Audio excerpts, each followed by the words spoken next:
Hello and welcome to the Coaching Crowd podcast with me, Jo Wheatley, and my friend and co-host Zoe Hawkins. Hi, everybody. We're back again with another episode in our ICF coaching competency series. And this time we're talking about listens actively. And this is a competency I think most people arrive at coaching training thinking that they have and is one that is in the bag. And most people do. Most people do have an excellent foundation in listening, but listening at the level at which we use in coaching is a skill to be nurtured and developed. So we're going to talk through the PCC markers for that competency today, just showing what depth is involved in the competency of listening. I was just reflecting as you were saying that, and I could hear echoing in my mind how all the times that people say to us, let's say when we've been observing them in practice and offering feedback, like, how do you do that? Or they watch our demos, how do you do that? And I was thinking, actually, when I look at the indicators in this section, it's where I can see a lot of these things. So there are 7 indicators that we're going to go through. So we're going to take you through a whistle-stop tour of them, and hopefully there'll be some helpful hints and tips along the way. Yeah, absolutely. So the first one, so I've got my notes here. So the first one is the coach's questions and observations are customized by using what the coach has learned about who the client is or the client's situation. So I think what this is saying in simple terms is your questions are formed from what you are receiving in the session. They aren't formed necessarily on your notebook and pencil in preparation for the session. Like, questions emerge in the session. They emerge as a response to what is happening, both in terms of how the client is arriving, what the client is sharing about the situation or their outcome or goals that they want to work on, and also who they are in that moment. So how they're feeling about things, what is going on for them in relation to their values and their beliefs about it. So questions are the magic of coaching, I think, and the best questions come from a place of deep listening, not necessarily from a place of preparing a question bank. I think that's where there's often just a few seconds gap between the client finishing their expression or their answer to a previous question, and what it's a space where you are reflecting, taking in what they're saying, and letting that kind of come together and naturally form a question whilst you're holding it all together. We've mentioned in a previous ICF competency podcast about how the ICF differentiate between the who. So, let's say the who is to do with the client saying they don't consider themselves to be a confident person, or some other aspect of how they see their identity, and also the client's situation. So it's a reminder here in this first indicator that as a coach, you are able to reference both things. So it's about listening to what they're sharing about the situation and how that impacts their experience of it or their goal, and how that is and how they see themselves within that. So it can be useful to reflect as a coach on if there are any biases in your coaching practice around, actually, I spend most of my time with my clients in this area. Maybe I need to link it more over here as well. So I think I just give a little watch out to make sure you're covering or referencing the who as well as the what. Yeah, and these indicators are quite helpful, aren't they? Because the next 3 indicators, so you've got the coach inquires about or explores words that the client uses, coach inquires about or explores the client's emotions, and the coach explores the client's energy shifts, nonverbal cues, and other behaviors. So in terms of like, what are you listening to in a coaching session? And I always describe this as in a coaching session, I am listening to how the client thinks, not what they say necessarily. And the piece around how is the client thinking in my mind, simultaneously, my curiosity is like, how have they come to see their situation in this way? How are they seeing this as an obstacle? Because that informs the questions that I'll ask. And then I think the what am I listening to? It's exactly as we've got here. I'm listening to what are some of the words that the client's using. So I think when words can also be metaphors.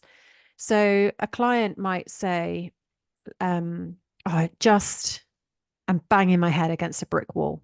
Like, that's an invitation to listen into those words and invite the client to work with that. Or you might find that there's a word that the client uses that just seems to really stand out. Like the client might be talking about a situation and demonstrating relatively calm demeanor and say something along the lines of, it is infuriating. And yet when they're saying it, they're in this very calm space. And so the word infuriating almost pops as like, oh, well, that's really interesting. And it might be of significance. So whilst listening to how the client thinks, for me anyway, I'm paying attention to what are the words or phrases that my client is using, which may be an indicator into a window of insight for that client if we were to be able to explore further around those things. I love these three. Coach inquires about or explores the words the client uses. They inquire or explore the client's emotions. They explore the client's energy shifts, nonverbal cues, or other behaviors. I'm like, yes, this is the heart of coaching. This is where we really get to the art of coaching, I think. And when we are observing people going through their coaching training and we're giving feedback against, these competencies, these are the ones that tend to evolve in the latter stages as they're progressing through the coaching training. So if you're thinking, whatever your reflections are, I think it's important to share that. Inquiring about and exploring the words the client uses is about clean language. So you may have, come across that expression in coaching. It's really basing your questions around the words that your client uses rather than asking questions from your dictionary of words, the way that you speak. And the importance of that is, I think it really impacts the dynamic between you and the coachee. So we talk a lot about our, the relationship between the coach and the client. If we're using their words, I think it reinforces to them that the ability to develop trust in themselves. They feel like we're talking the same language as them. They feel that we get them. It develops the trust, and that creates real safety in that container where we can challenge more, where they can open up fully, and there's the most potential, let's say, for them to achieve their goal. Well, it keeps the client in control of the relationship as well. So if your client is sharing something, I think I gave an example of like, oh, I find that just so infuriating. I hear how you're finding that infuriating versus like, oh, so, tell me about that anger. Like, that's not what the client said, nor is it what the client meant. The client talked about infuriation. That's a different representation in their internal world than perhaps the word of anger. So if you're interpreting your client and using your own words, then you are in control of the session rather than your client being in control of the session. And we talked about the importance of that in the previous competencies that we've covered. Yeah, I think when a coach uses different language, it can be really distracting for the coachee, Mm. because I think that internal experience can be almost an internal angry response to it. It's like, it's not what I said. You don't get me. Why are you saying that? Aren't I explaining myself properly? How is this happening? And then they can lose track as to where they were in their own processing. So it can be really distracting.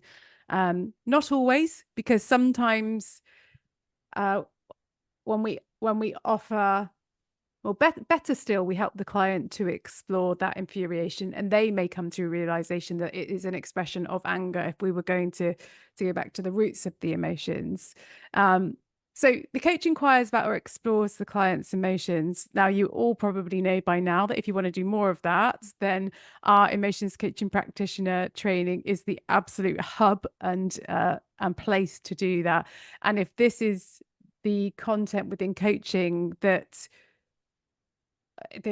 lights you up, that you see clients bringing a lot, that comes up in your conversations, and you want to be able to deepen your practice or elevate your practices in this area, then for sure check out our training on that. Really, this is about saying that emotions belong in a coaching conversation. They are important for two clients and for clients' progress, and we don't ignore emotions in a coaching relationship. Well, because all coaching is about emotions. And I think we talked about this before as well. Like, if I'm looking to change my career, that might be born out of frustration or it might be born out of desire. They're both emotions. And so if you aren't coaching emotions, what is it that you're coaching? Because we are We are humans and emotions are a universal experience. So yes, inquiring and exploring emotions belongs in coaching 100%. And I think the next one about exploring energy shifts, nonverbal cues or behaviors is related to that. And this is, we don't want to make our clients self-conscious, but if you notice your client is saying that they're really excited and motivated about their goal, and yet their whole body language is not showing that and is sort of slumped in their chair, or their head is hung low, or the tone of their voice is quiet, and they're simply almost telling you a story of motivation, but you're not seeing it, you might inquire into that. I'm noticing at the moment your shoulders are, dropped, your voice is low, and yet you're saying that you're motivated. What are you experiencing in your body? Because it's part of the coaching experience. What we are giving away in our body language is information and data. Hmm. I think the energy shift piece can happen when um, a client is talking about their goals. Maybe you're even doing a wheel of life piece. They told you what it is they want to work on. You're doing a wheel of life. And actually, when they start talking about a different segment of that wheel of life, you see this whole energy, like flushing of the cheeks. They get more animated in their movement. And you can share that as an observation, or just ask, what are you noticing as you're talking about these different areas of your life that are important to you? And then the client might say to you, oh, yeah, I'm noticing I've got a lot more energy when I'm talking about this. Yeah, I've said to you, I want to come to coaching about that. And, we can explore. It doesn't mean you end up working on that, but it may be something to notice, or they're talking about different people in their lives and their energy is different. Now the client, and you can use that in different places as you need it within a coaching session. And of course, so you and I, our whole business is based around our energy shifts and what we have energy for, isn't it? So if you're a coach and you're in that process of developing your business too, you will notice the areas that you have energy for, the clients that you have most energy after coaching as well. Yeah, But and yeah. I think this is important because I think it's maybe it's a cultural thing, I'm not sure, but I'm maybe reflecting on my experiences. There isn't much space for that. So if I think about my corporate career, I was never really asked about, what's your energy for this project? Or, how are you experiencing this? Like the shifts. It was kind of like this is what it is, and we'll just keep going and going. So I think helping the client to really tune back in is to presence again, tune back into presence, get to know themselves, really understand who they are in the context of what they're trying to achieve is all part of the work. And I guess that's related to the next one, which is the coach inquires about or explores how the client currently perceives themselves or their world. And you'll notice again, there's the who and the what. There's themselves as the who, and there's their world as in the situation. I think what we're doing here is almost starting to bring a bit of a systemic lens around not just like what's the goal, but also like what's the goal in the context of your world and yourself. How does it or does it not fit? Where is there tension and where is there freedom? So I think that's some of the piece that we can bring as coaches to just open and widen the lens a little bit. And it could be that the client brings it into the conversation. So they could be talking about their situation and say, when I think about getting promoted, I just feel like there's so many other people that have got more experience than me, or they've got better relationships with, the people that would be recruiting into the posts. And I've only been here for a short amount of time, and I don't really have any influence. That is an example of the client sharing with you how they perceive themselves in their working world. You could then ask questions about, what else do you notice about yourself in your work environment? Or how do you see yourself and the dynamics in your relationships outside of work? You've been sharing with me there around, you know, your current experience in that. And obviously it depends on the goal that they're working on. So yeah, as you said, so this is a reminder that our role is to learn and help the client to learn how they perceive themselves in their world. Because for a lot of clients, I never realized that I was thinking about it in this way. And then that's where choice comes in. So if the client already then is like, oh, now I know I'm doing that, I'm going to think about how else I could perceive myself in that situation. And that may be enough for some clients. For other clients, they might, they may need a little bit more support and exploration of the things that make up that jigsaw for them. Yeah. So then we have another one, which is the coach allows the client to complete speaking without interrupting unless there is a stated coaching purpose to do so. This is a tricky one, isn't it? Because it's all about the contracting, so I know I interrupt. It is a bad, bad habit of mine. I'm actually better at it with my clients than I am with you, Joe, and other people. And I think there's also clients who need interrupting, and they will say that they need interrupting because it's those clients who are really multi-passionate, and you've had the contract about this particular thing that they want to achieve, but because they're multi-passionate, they're going off and bouncing into different areas. And actually, if you as the coach don't bring them back onto the piece that you've contracted with, then you aren't necessarily serving the contract and you aren't serving the client. So with every single client, I think this piece around interrupting is unique and worth definitely spending time contracting around. But as a rule of thumb, if your client is in exploration mode, so their eyes are, up and they're thinking, and you can see that the cogs are still turning in their mind, don't step in with another question. That's where you lean into that holding space and silence that we talked about earlier, to be able to provide a container for the client to do their own magic around their thinking. I bet there's lots of people when they read this one that are so happy with the second half of the sentence that says, unless there is a stated coaching purpose to do so. And I think part of that is because like absolutes never really work, don't tend to work anyway. So of course there always can be exceptions to the rule. What you are required to demonstrate as a coach is that if you are interrupting, ideally that there is a contract between you and the client to do so. So the client has said they want you to do that for X reason. If you do interrupt, how are you going to interrupt? Because it's a big difference to you starting to talk over your client versus you maybe like raising a hand up, which indicates that you're wanting to get their attention, which is an interruption in itself. And the client then saying, is everything okay? Or just pausing in their speaking.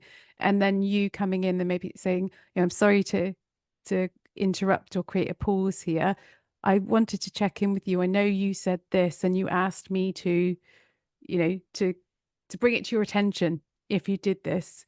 I'm doing, that's very different. So what you need to demonstrate as the coach is that you understand what you're doing, the reason that you're doing it, how it honors the contract that you have with your client. And if you do it in the context of that, it will be great evidence for this particular piece. I think this has a lot to do with how well a coach does this. I think partly has a lot to do with the coach's relationship to time. So if you are somebody that feels like there is never going to be enough time in any coaching conversation to do what you would love to be able to do with your clients, it is likely that you're going to interrupt a lot because there'll be a little bit of panic in you potentially. And so you feel like you need to interrupt in order to ensure that you do have this end outcome.